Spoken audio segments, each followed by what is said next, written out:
Bonjour bien-aimé dans le Seigneur, je suis content de te revoir encore en ligne ce matin en train de suivre la suite de cet enseignement qui a commencé depuis le lundi passé et qui portait sur ce thème intitulé l'amour rédempteur. Oui, amour rédempteur de Christ. Alors, ce matin, nous allons continuer avec nos points que nous avions commencé par développer depuis le lundi. Aujourd'hui, nous sommes sur le troisième point qui est intitulé « Un amour qui donne la vie et la victoire sur le péché ».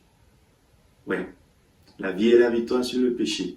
La dernière fois, j'étais en train d'expliquer que Christ a opéré le grand sacrifice. À la croix, Jésus a vaincu la mort. Il a vaincu la mort. Et la Bible nous dit qu'il est descendu dans le séjour des morts où il a arraché à la mort sacrée. Et quand cela s'est produit, la Bible nous dit que le rideau qui séparait le lieu saint du lieu très saint, ce rideau a été divisé en deux. Derrière ce rideau, il y avait la présence intense de Dieu. Et là régnait véritablement la présence de Dieu. Et pour opérer le sacrifice, c'était dans ce lieu on le faisait, dans le temple, le lieu très saint. Et il fallait qu'un homme sans péché, comme un agneau, aille là-bas se sacrifier pour l'humanité, pour toute l'humanité, pour nos péchés passés, présents et futurs. Pas seulement pour les péchés que nous avions l'habitude de commettre en intervalle d'un an, comme cela se faisait. Non, mais maintenant, un acte qui pourra effacer complètement les péchés. Nous allons lire dans le livre de Colossiens chapitre 2, verset 13 au verset 15. La Bible nous dit ceci. La Bible dit, « Il a effacé l'acte dont les ordonnances nous condamnaient. » Et la fin dit, je paraphrase, « Il a détruit en le clouant à la croix. » Il l'a détruit en le clouant à la croix. Jésus a vaincu la mort. Il a vaincu la mort. Et aujourd'hui, Jésus est vivant. Il règne avec puissance. Son nom est élevé au-dessus de tout. Yes. Et nous, qui croyons en lui, participons à sa victoire. Cette victoire qui nous donne la force et la puissance sur le péché, nous participons à cette victoire. Tu l'as déjà reçu. Si tu ne l'as pas encore fait, je t'exhorte à le faire. Un jour, j'ai confessé Jésus. Alors que j'étais à l'église depuis des années, je faisais partie de ceux qui étaient actifs dans l'assemblée. Mais je n'avais pas reçu Jésus. Après, j'ai compris qu'on ne naît pas chrétien, qu'on devient chrétien.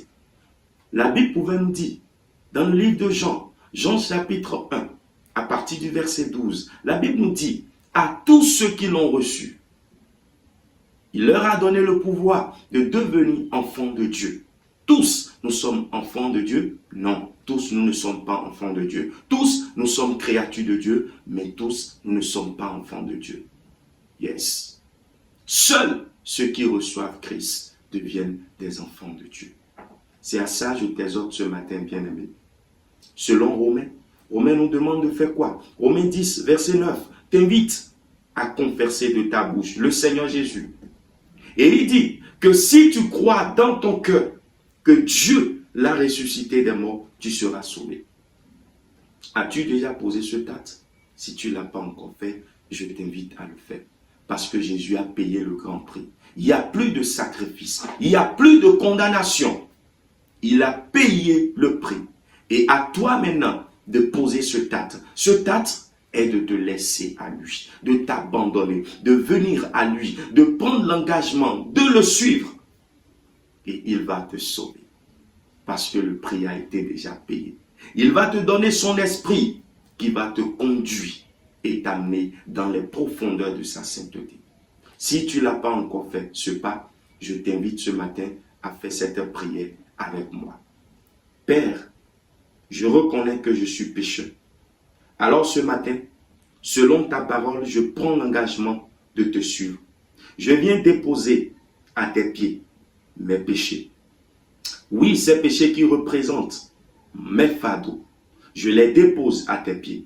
Ta parole pouvait me dire que si je dépose mes fardeaux à tes pieds, tu as un autre fardeau à me confier. Mais ce fardeau est léger, il n'est pas lourd. Père, donne-moi ce fardeau. Donne-moi ton esprit et permets-moi de marcher avec toi. Au nom de Jésus-Christ de Nazareth. Amen. Père, je te bénis pour la vie de mon frère, de ma soeur qui t'a reçu. Alors je voudrais te les recommander. Prends absolu contrôle de leur vie. Conduis-le. Et donne-leur, Seigneur, d'expérimenter les beaux fruits que produise ton esprit. Sois béni, sois exalté au nom de Jésus. Amen. Bien-aimé, merci pour avoir suivi courant toute cette semaine cet enseignement. Amour rédempteur. Que le Seigneur te donne de véritablement expérimenter cela. Et je te souhaite une très agréable journée et te souhaite un bon repos. Alors, rendez-vous pris pour la semaine prochaine pour un autre enseignement. Shalom.